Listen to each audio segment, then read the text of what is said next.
Divisional bureau chief ملک ندیم کی report کے مطابق موٹر وے پولیس ٹیکسلا کے افسران نے ٹریفک قوانین کی خلاف ورزی میں ملوث حادثات کے سبب بننے والی گاڑیوں اور ڈرائیوران کے خلاف سخت سے سخت قانونی کارروائیوں کا سلسلہ تیز کر دیا۔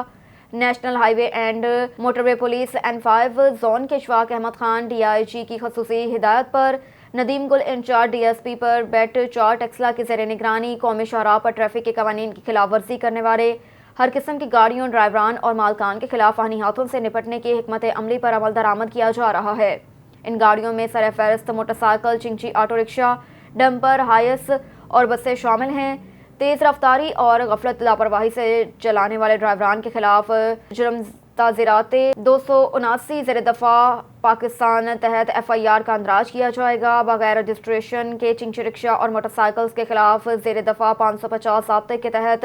فوجداری مختلف تھانوں میں بند کیا جائے گا، جس میں اس وقت تک گاڑی کی ضمانت نہیں ہوتی جب تک گاڑی رجسٹرڈ نہ ہو۔ کم عمر ڈرائیوران خصوصاً موٹر سائیکل اور چنچی رکشہ ڈرائیور کے خلاف زیر دفاع 83 نیشنل ہائی وے سیفٹی آرڈیننس